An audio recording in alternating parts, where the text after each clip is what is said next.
HOA tried to take my pond, but the law took them instead.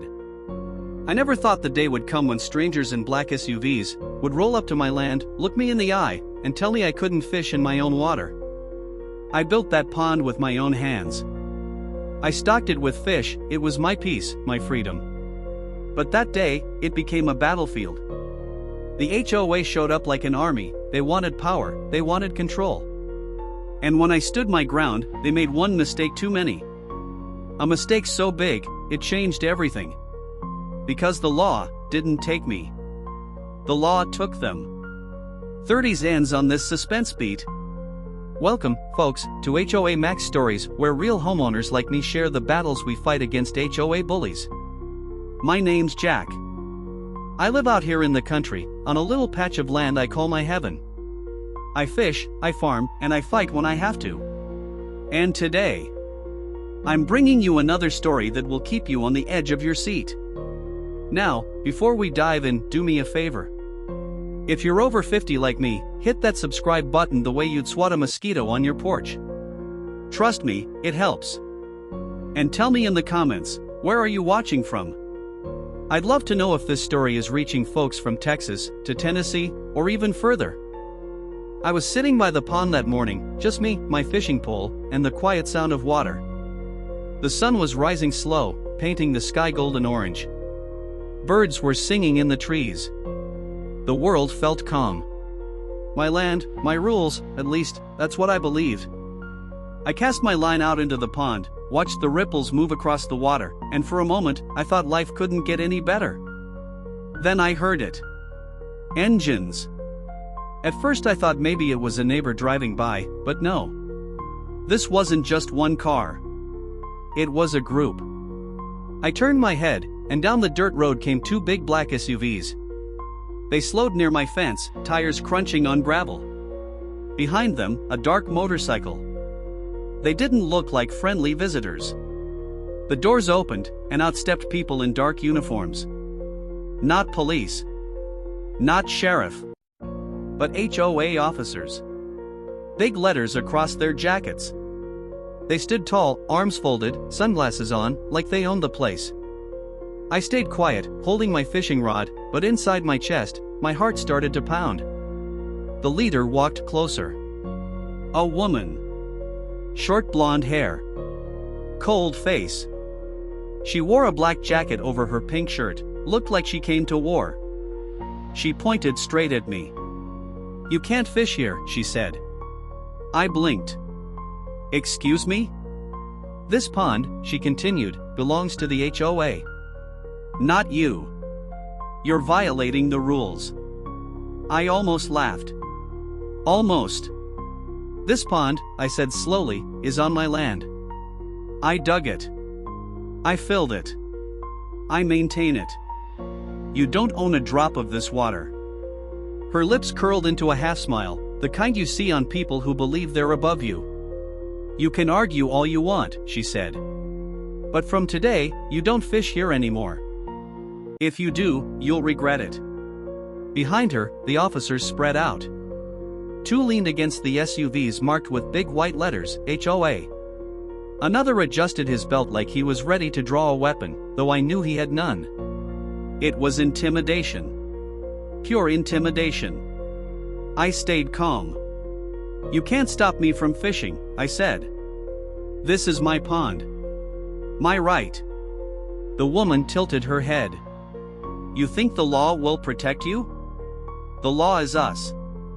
And right there, that's when I knew this fight wasn't just about my pond. It wasn't about fishing. It was about power. Control. The HOA wanted to break me. They wanted me to bow down. But I wasn't going to bend. I gripped my fishing rod tighter, almost like it was a weapon itself. I looked at her, then at the officers behind her. "You better leave," I told them. "Before you cross a line you can't walk back from." They laughed. The kind of laugh that chills you, because it means they're not scared, not yet. Then the woman gave me one last look. Cold, sharp, like a knife. "This is not over," she said. She turned, waved her hand, and just like that, the officers walked back to their SUVs. Engines roared to life, dust flew in the air, and they drove off. But I knew they'd be back. I sat there, fishing poles still in my hands, staring at the ripples in the pond. But my mind wasn't on fishing anymore. It was on the war that just started. Because when the HOA says this is not over, they mean it. I didn't sleep that night. I kept replaying their words, their looks, their arrogance. And I kept asking myself, what would they do next? Would they find me? Harass me? Send more officers? Or would they try something worse? The pond reflected the stars above, calm and quiet. But in my chest, I could feel the storm coming. And that's when I made my choice. If the HOA wanted a fight, they'd get one. But not the way they expected. Because I knew something they didn't know. Something that could destroy them. But that is a part of the story I'll share with you soon. For now, I want to hear from you. If it were you, sitting by your own pond, and the HOA showed up telling you it wasn't yours, what would you do? Would you fight back, or would you walk away? Tell me in the comments. I want to know how you would handle it. The night passed heavy, the kind of night where you lie in bed staring at the ceiling, hearing every creak of the house, every whisper of the wind outside. My mind wouldn't rest. I thought about the look on that woman's face, her words echoing like a warning bell. This is not over. And sure enough, it wasn't. The very next morning, before the sun had fully climbed, I heard them again. Engines. Louder this time. I stepped out onto my porch, coffee in hand, and there they were, 3 black SUVs lined up at the end of my driveway. Their engines idled low, rumbling like predators waiting to pounce. The same woman stepped out first, her black jacket buttoned tight over that pink shirt. She wore that same smirk, like she was already winning. Behind her came more HOA officers than before. 6, maybe 7. They spread across my yard, boots crunching against gravel, eyes locked on me. One of them pointed at my pond. "He's still using it," he said. I took a slow sip of coffee, even though my hands were shaking inside. "And I'll keep using it," I replied. The woman walked closer. "We told you, this pond doesn't belong to you." I laughed, short and sharp. "Funny. Because last time I checked, the deed to this land says otherwise." Her smirk faded. "You're making a mistake," she said coldly. I set my cup down on the porch railing, met her eyes, and let the silence stretch. Then I asked, "What's the fine this time?" She stepped even closer, her boots stopping just at the edge of my steps. "Fine? You think this is about money?" Her voice dropped, low and threatening. "This is about control. We decide what happens on this land. And if you think you can stand in our way, you're wrong." The officers shifted behind her, arms crossed, hands on belts, sunglasses hiding their eyes. But I could feel their stares pressing down like weight on my shoulders. They wanted me to break. They wanted me to bow my head, admit defeat. But I wouldn't. I took a step down off the porch, closing the distance between us. "Let me make something clear," I said. "This pond is mine. This land is mine. And you're trespassing." For a moment, the air turned heavy. Her jaw clenched. Her fingers twitched at her side. Then she snapped her fingers. 2 officers broke off from the group, marched right past me, and walked straight to the pond. I spun around. "What do you think you're doing?" They didn't answer. One of them took a long stick and jabbed it into the water, stirring up the fish. The other took pictures, snapping shot after shot of my pond, my land, my property. I marched toward them, fury boiling in my chest. "Get off my land!" I shouted.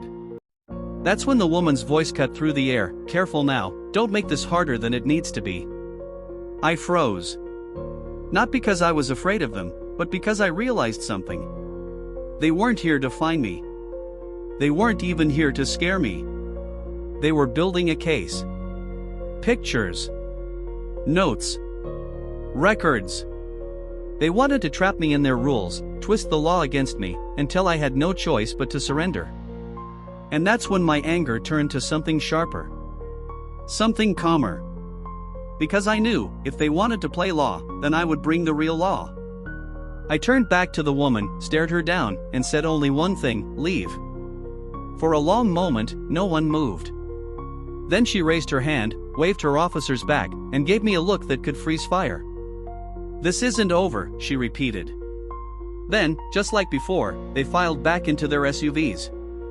Engines roared, gravel sprayed, and they were gone. But this time, I didn't sit back and wait. I walked inside, grabbed my phone, and made a call. Wildlife enforcement. When the officer on the line picked up, I explained everything. The pond, the HOA, their claims, their trespassing, their threats. He listened quietly, asking short questions. Finally, he said, "Is this pond registered?" "Yes," I replied. "Private habitat land.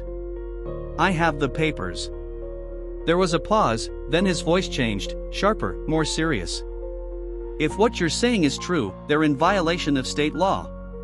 Don't confront them again. Let us handle it." I hung up, heart racing, relief washing over me. For the first time in days, I felt like maybe, just maybe, I wasn't alone in this fight. But still, the image of those SUVs lined up in front of my house stayed burned in my mind. The way they looked at me. The way they acted so sure of themselves. They thought they could do whatever they wanted. They thought I would fold. But soon, they would learn the truth. Because the law was watching now. And the next time they showed up, they wouldn't be walking away so easy. I sat back down by the pond that evening, fishing pole in hand, letting the quiet of the water calm me. The sun dipped low, painting the sky red. But my thoughts were loud. Louder than ever. I kept hearing their words, their threats. I kept seeing the way they poked at my pond, snapping pictures, treating it like it was theirs. And I asked myself, how far would they go? How far would the HOA push, just to take something that didn't belong to them? What do you think? If a group like that came to your land, claiming it was theirs, would you wait for the law to catch them, or would you take matters into your own hands? Tell me in the comments. I want to know what you would do. The next few days felt like walking on thin ice. Every sound outside made me wonder if they were back. But then, the silence broke. I was working near the barn when I heard it again, that low rumble of engines. I wiped the sweat off my forehead, stepped out, and sure enough, 3 black SUVs rolled up, just like before. Their windows dark, their paint shining like armor. This time, there were more of them. Not 6. Not 7. But at least 10 HOA officers. And right at the front, the same woman. That black jacket hugging her shoulders, that same pink shirt underneath, and that same cold smile that told me she came not to talk, but to conquer. I stood tall by the pond, my boots planted firm in the dirt. My dog growled low beside me, ears sharp, eyes locked on the strangers. The SUVs stopped. Doors opened. Boots hit gravel like drums of war. The woman walked up, her officers forming a wall behind her. She didn't waste time. "We warned you," she said flatly. "And you didn't listen." I crossed my arms. "And I told you, this is my land. My pond. My right." Her eyes narrowed, and she pulled a piece of paper from her jacket. She waved it in front of me. "Violation notice," she said. "Signed by the board. You're fined $5,000. And if you don't pay, we'll take action." I let out a slow breath, almost a laugh. "5,000? I asked. "For fishing in my own pond?" Her smirk widened. "Rules are rules." The officers behind her chuckled, shifting their weight like this was a game to them. But I didn't move. I didn't blink. Instead, I reached into my back pocket. Slowly. Calmly. And I pulled out my own papers. The deed. The registration. The wildlife permit. I held it up high so she could see every word. You think you own this pond? I said. Take a closer look. This land is registered private habitat. Which means your HOA rules don't mean a damn thing here. For the first time, her smile cracked. She didn't grab the paper. She didn't even look close. She just folded her arms, looked at her men, and said, "He's bluffing." But I wasn't. And just as I opened my mouth to speak again, I heard another sound. Not the SUVs. Not the officers. But trucks. White trucks. With green stripes. Wildlife enforcement. Two of them, rolling up slow and steady, pulling onto my land like guardians from heaven. My heart jumped in my chest. Relief and a fire of justice burned all at once. The HOA officers turned, confused, their faces tightening as the truck stopped just a few feet away. Out stepped uniformed officers. Real officers. Badges gleaming. Authority heavy in the air. The lead officer adjusted his hat, scanned the scene, and locked eyes with me. "You the landowner?" he asked. "Yes, sir," I said firmly. "This is my property. And these people won't leave me alone." He nodded once, then turned to the HOA woman. "Ma'am, we've had complaints about trespassing and harassment. Do you have authorization to be on this land?" Her jaw tightened. "This land belongs to the HOA. He's in violation of." The officer cut her off, sharp as a blade. "That pond is registered private habitat. We verified the documents. Which means this landowner is fully within his rights. You, however, are trespassing." Silence. The HOA officers froze. The woman's face went pale, then red with anger. "You can't," she started. But the officer raised his hand. "Enough. Your threats end here. You've interfered with protected land. That's a violation of state law." Gasps rippled through the officers. Some shuffled back toward the SUVs. One even muttered, "We're screwed." I stood there, heart pounding, watching the tables turn. For days they made me feel small. Powerless. But now, it was them shrinking under the weight of the law. The enforcement officer pulled out his notepad, began writing citations, one after another. Then he looked at the woman. "You and your team are coming with us for questioning," he said. Her eyes widened. "You can't arrest us." He stared at her cold. "Watch me." The HOA officers looked at each other, panic flashing in their eyes. Some protested. Some begged. But the officers didn't flinch. Handcuffs clicked. Orders barked. The same SUVs that brought fear to my land now stood as cages for the guilty. I watched as the woman, so proud, so arrogant, was led away, her hands bound, her face burning with rage she couldn't hide. The lead enforcement officer walked back to me, handed me my documents, and said, "You're safe now. If they try this again, call us immediately." I nodded, gripping the papers tight, my throat dry, my chest heavy. "Thank you," I whispered. He tipped his hat, then turned back to his truck. Engines started, gravel crunched, and just like that, the storm was over. For the first time in days, I breathed easy. I looked at the pond, still calm, still mine, reflecting the sky like it always had. But this time, it wasn't just water. It was proof. Proof that sometimes, the land fights back. I sat down on my stool, fishing rod in hand, my dog curling up beside me. The world felt lighter. Brighter. But inside, I knew one thing for certain. This battle was won. But the war with the HOA was far from over. And it made me wonder. How many other people out there are fighting the same fight I just fought? So tell me, if the HOA came for something that was yours, your land, your peace, your freedom, would you stand tall like I did, or would you give in to their power? Let me know in the comments, because your story might be the next one I tell. The sound of those engines faded down the road, and for the first time in a long while, I felt like I could finally breathe. But the quiet didn't last. Because when people like the HOA get embarrassed, when they get caught, they don't just disappear. They get angry. And anger makes them dangerous. That night, I sat by the window, looking out at my land. The moonlight shone over the pond, calm and still, but I couldn't shake the feeling that someone was out there, watching. Every rustle in the trees made me tense. Every shadow across the field made me grip the arm of my chair tighter. The law had stopped them once. But pride? Pride is a poison. And I knew they'd be back for revenge.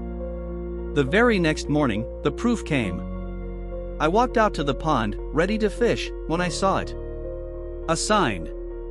Tall, wooden, hammered right into the ground at the edge of the water. No fishing. Property of HOA. I froze. My blood boiled. They had snuck onto my land in the middle of the night, planted their lies in bold letters, and thought they could scare me off with wood and paint. My hands shook with anger as I yanked the sign from the ground and hurled it aside. It splashed into the pond, sinking under the ripples. But even as I stood there breathing hard, I heard a voice behind me. Well, that's destruction of property. I spun around. 3 HOA officers stood at the fence line, clipboards in hand, smug looks on their faces. You just cost yourself another fine, one of them said. I laughed bitterly. That sign was on my land. You want to fine me for tearing down your lies? Go ahead. They scribbled on their clipboards, whispering to each other, grinning like hyenas. It was clear they weren't here to take my pond anymore. They were here to break me. To bleed me with paper cuts. One fine after another. One rule after another. Until I couldn't fight anymore. But what they didn't know was, I had already decided something. I wasn't going to let them win with tricks. I marched back to my house, dug out every document I had, deeds, maps, wildlife registrations, permits. I laid them out on the table like weapons of war. If they wanted to fight with paper, then I'd fight with truth.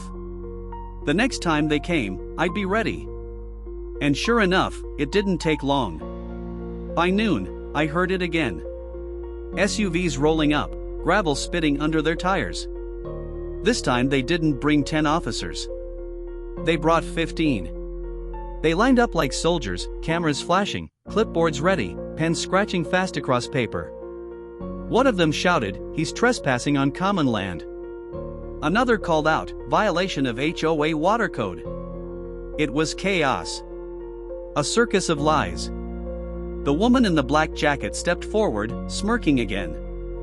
"How long do you think you can fight us?" she asked. I stepped down from the porch, every nerve in my body burning, and held up my documents for all of them to see. "As long as it takes," I said. I slapped the papers against my chest. This is my land. My pond. My right. And every time you set foot here, you're breaking the law. Some of the officers wavered. I saw it in their eyes. Doubt. Fear. But the woman? She didn't blink. She leaned closer and whispered, "Laws can be bent. People can be bought. And you're just one man." Her words were poison, seeping into the air between us. But I didn't flinch. I whispered back, "Then you'll see what one man can do."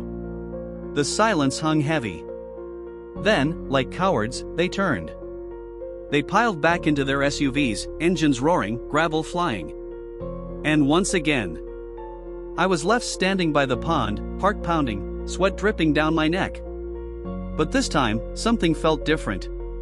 Because now I knew. This wasn't just my fight anymore. They weren't only after my pond. They were after power. Control. And if they could do this to me, they could do it to anyone. I sat by the water's edge, my dog resting his head on my knee, and I thought about all the other people out there living under HOA rule. People who kept quiet. People who gave in. People who paid the fines just to have peace. How many of them had ponds taken away? How many had yards, gardens, or land stripped from them just because someone in an office wanted control? I looked out across the golden fields, the sun lowering in the sky, and I made a promise to myself. I would fight them. Not just for me, but for every homeowner who had ever been bullied, silenced, or robbed of their rights. Because if one man doesn't stand, who will? The pond rippled in the wind. The world turned quiet again. But in my chest, the fire burned hotter than ever. And I couldn't help but wonder. If you were in my shoes, and the HOA came not just for your land, but for your pride, your freedom, your very right to live in peace, would you fight back with everything you have, or would you let them win? Tell me in the comments, because your answer might just show the world how strong homeowners really are. The morning air felt heavy, like the sky itself was holding its breath. I walked down to the pond, fishing rod in hand, trying to hold on to the little bit of peace I had left. But deep down, I knew peace was gone. The HOA had poisoned it. I cast my line, watched the ripples spread across the water, but then I noticed something strange. Floating on the surface, dead fish. 3 of them. My stomach turned.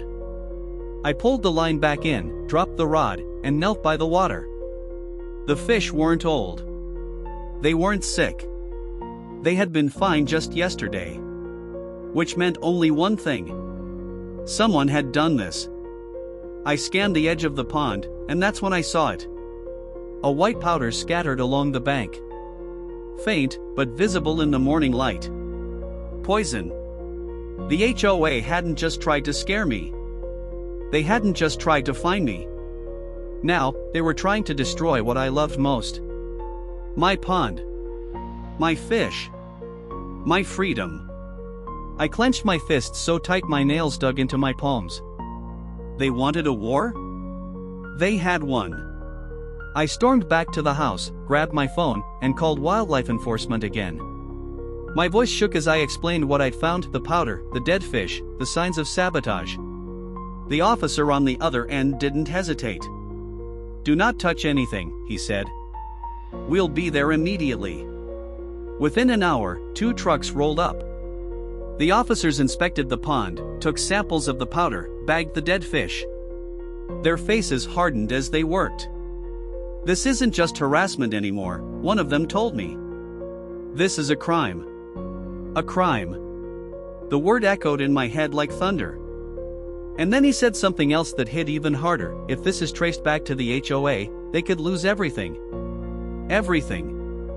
I stood there, watching the officers gather evidence, and for the first time, I saw hope. Real hope. But hope didn't erase the anger burning inside me. Because this wasn't just about laws and fines anymore. This was personal. They had come onto my land in the dead of night, tried to poison the life out of my pond, and laughed while doing it. And I wasn't going to forget that. As the trucks pulled away, leaving me alone with the quiet water, I sat down hard on my stool. My dog pressed against my leg, sensing my rage. I stared at the pond, at the ripples moving slow across the surface, and I thought about every move they'd made. The signs. The threats. The lies. The poison. Each step was worse than the last. And yet, something in me whispered, they're not done. I wasn't wrong. That evening, just as the sun was dropping, I heard shouting outside. I rushed to the door and saw headlights flooding my yard. 3 SUVs again. Doors slammed. Officers spilled out, louder than before, angrier than before. They didn't even try to act polite. One officer pointed straight at me. "You called the state on us? You think you can run to the law every time we check on our property?" I stepped onto the porch, fists clenched. "It's my property. And you're going to pay for what you did to my pond." The woman appeared then, stepping into the headlights. That same black jacket. That same pink shirt. But this time, her smile was gone. "You're making this harder on yourself," she hissed. "We can do this the easy way, or the hard way." I took a step forward, my voice steady. "Do what you want. But the law's watching you now. Every step you take, every lie you write down, every drop of poison you spread, it's all being recorded. And when it catches up to you, it won't be me who pays. The officers murmured among themselves, uneasy. They hadn't expected me to stand so strong. But the woman? She wasn't done. She leaned in close enough that I could see the anger burning in her eyes. The law may be watching, but we're watching too. And one day, when you least expect it, we'll be back. She turned, waved her arm, and just like that, they piled back into their SUVs. The engines roared, the lights faded, and the night went quiet again. But her words stayed. We're watching too. That night, I didn't sleep. I sat by the window, shotgun across my lap, eyes fixed on the dark fields. Every rustle of the grass, every flicker of the trees made my heart race. And yet, even with fear clawing at me, I felt something stronger underneath. Resolve. Because the more they pushed, the more I knew I couldn't stop fighting. The pond was more than water now. It was a symbol. Of freedom. Of home. Of standing up when the world tells you to kneel. And I promised myself I would never kneel. Not to them. Not to anyone. The sun rose slow the next morning, casting gold over the land. I walked down to the pond, knelt by the water, and dipped my hand in. It was cool. Calming. Alive. And I swore, no matter what they tried, I'd protect it with everything I had. Because this wasn't just about me anymore. It was about every homeowner who had ever been bullied, silenced, or stripped of what was theirs. And I wondered, if it were your land, your pond, your piece of freedom, and someone tried to poison it just to break you, would you fight with everything you had left, or would you walk away to keep the peace? Tell me in the comments, because your answer matters more than you think. The sun had barely risen when I heard the knock. Not the sharp, polite knock of a neighbor, not the heavy pound of police. This was different. Slow. Measured. Like someone who wanted me to know they weren't afraid. I opened the door, and there she was. The woman in the black jacket. The one who had stood in my yard with her army of officers, who had planted signs, who had poisoned my pond. But this time, she was alone. No SUVs. No officers. Just her. She looked smaller without her entourage, but her eyes, they still carried that same fire, that same arrogance. You think you've won, she said softly. I leaned against the doorframe, arms crossed. Looks like I did. The law's on my side. Your people are under investigation. The evidence is stacking up. Her lips curved into a cold smile. Investigations take time. And in time, things can change. I studied her face, searching for the meaning in her words. And then she leaned closer, lowering her voice. Laws can bend. Papers can disappear. People can be persuaded. Her words hit me like a blade. It wasn't just threats anymore. It was corruption. She was telling me, right to my face, that the HOA was already working behind the scenes, twisting strings, pulling favors, trying to buy their way out. I stepped forward, close enough that she had to tilt her head back to look at me. Try all you want, I said. But this pond is mine. This land is mine. And no matter how many pockets you fill, you'll never take it from me. For a moment, silence. Just the sound of the wind brushing through the fields. Then she chuckled. A low, bitter sound. You've made yourself an enemy, old man. And enemies don't last long. She turned, walked down the steps, and disappeared down the dirt road. No car. No backup. Just her silhouette fading into the morning mist. I shut the door, my heart hammering in my chest. Her words rattled in my head the whole day. Enemies don't last long. It wasn't just a threat. It was a promise. And as much as I wanted to ignore it, as much as I wanted to keep living my quiet life by the pond, I knew I couldn't. Because people like her don't stop. Not until they win. Or until they're stopped. That night, I sat at the kitchen table, documents spread out in front of me. Wildlife enforcement's reports. Photos of the dead fish. Samples of the poison. my deeds, my permits, my maps. Piece by piece, I built my case like armor. If the HOA wanted war, I would give them one they couldn't walk away from. The next week, the hearing came. A small courthouse in town, wooden benches creaking under the weight of curious neighbors. The HOA officers sat on one side, suits instead of uniforms this time, but their arrogance still dripping off them like sweat. The woman sat at the front, her arms folded, eyes fixed on me like daggers. I sat on the other side, my papers stacked high, my nerves buzzing. The judge entered. The room quieted. And the battle began. The HOA's lawyer spoke first, rattling off lies like he'd been rehearsing them for months. This pond, he said, belongs to the community. It is part of the shared environment overseen by the association. The landowner has been in violation of multiple codes, endangering property values, disturbing the peace. I wanted to laugh. Disturbing the peace? I had lived in peace until they came storming in. But I stayed quiet. Because I knew my turn was coming. And when it did, I stood, papers in hand, and told my story. I told them about the signs, the threats, the poison, the dead fish.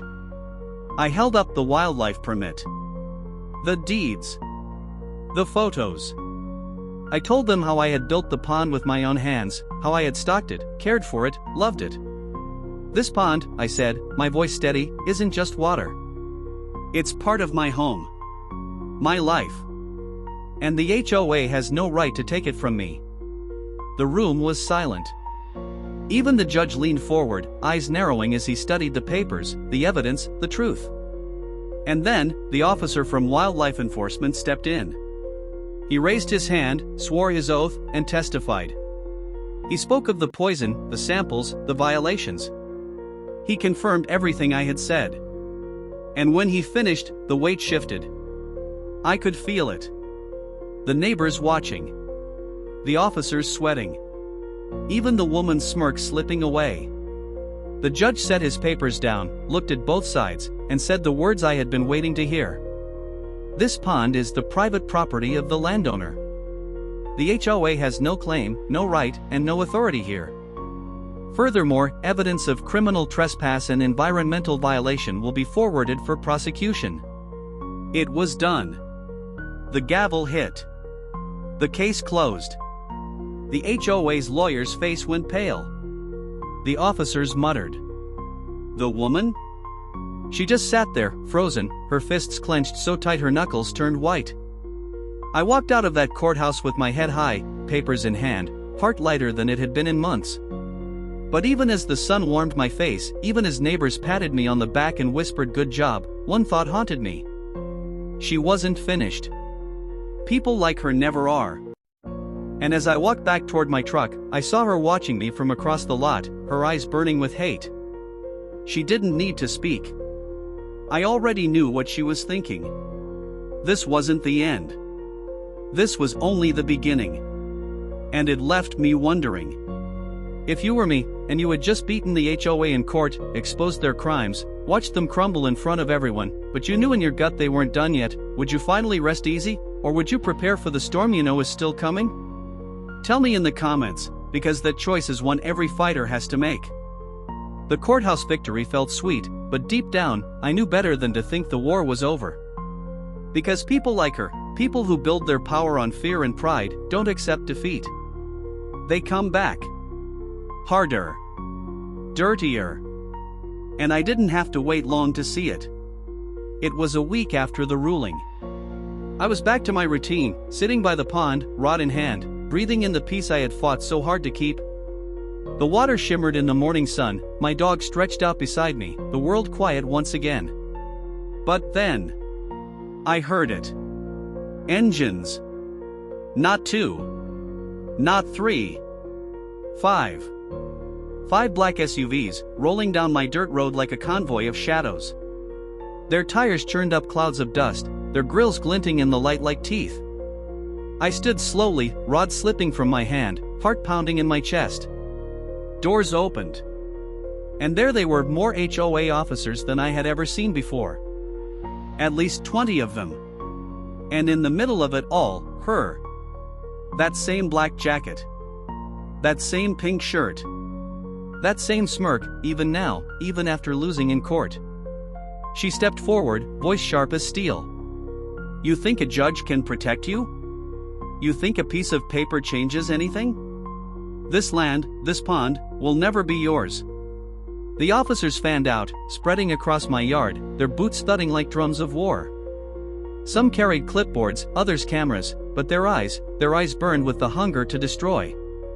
I didn't move. I just stood there, the pond behind me, the sun on my face, my fists clenched at my sides. And then, a sound cut through the chaos. Not the HOA. Not the engines. But sirens. Loud. Piercing. Growing closer. The HOA officers froze. Heads turned. Uneasy murmurs rippled through their ranks. And then, over the hill, they came. Wildlife enforcement. The sheriff's trucks. Even a state patrol car. Flashing lights. Heavy engines. Authority rolling in like a tide that couldn't be stopped. The lead officer stepped out, bullhorn in hand, his voice echoing across the field. This land is protected property. You are trespassing. Stand down immediately. The HOA officers looked to their leader.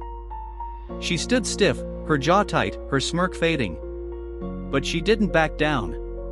Instead, she shouted, "This land is ours. He stole it. We take it back today." The officers behind her shifted nervously.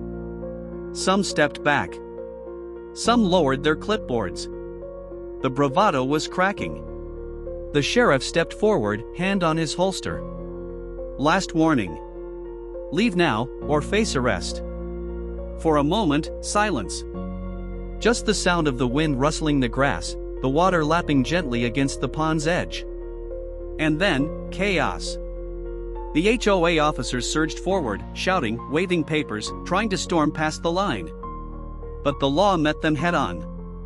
Wildlife officers moved in, sheriff's deputies blocked the advance, handcuffs flashed in the sunlight. I stood frozen, watching the storm I had feared for months finally break loose. Shouts. Struggles. Officers pulling HOA men to the ground, pinning them, reading them their rights. The woman screaming orders that no one followed anymore. And then, it was over. The SUVs sat empty, doors flung open. HOA officers lined up in cuffs, their arrogance stripped away. And at the center of it all, the woman stood shaking with rage, her wrists bound, her eyes locked on me with a hatred so deep it burned. "You'll regret this," she hissed as they led her past. "You'll regret ever standing against us." But her words didn't scare me anymore. Because for the first time, she wasn't in control. The law was. The officers loaded them into the SUVs, not as conquerors, but as prisoners. Engines roared, lights flashed, and just like that, they were gone. Silence fell over my land once more. The lead enforcement officer walked up, tipped his hat, and said, "It's finished. They won't be bothering you again." I nodded, my throat tight, my chest heavy with relief. I turned back to the pond, the water shining like glass in the sun, and sat down on my stool. My dog pressed against my leg, the world calm, peaceful, mine again. And I realized something. The pond wasn't just mine. It had become a battlefield. A symbol. A reminder that sometimes, you don't win by bowing, by paying, by staying quiet. You win by standing tall. By refusing to let go of what's yours. By fighting, even when the odds are stacked against you. The HOA tried to take my pond. But in the end, the law took them instead. I cast my line out across the water, watched the ripples spread, and smiled. Because the battle was over. And this time, I had truly won. But still, a question lingered in my mind. And maybe it's a question for you too. If your freedom, your peace, your home was on the line, and you had to stand against 20 people, against threats, lies, even danger, would you have the strength to fight back until the very end, or would you let them take everything you love? Tell me in the comments, because sometimes, the way you answer says more about you than 1,000 words ever could.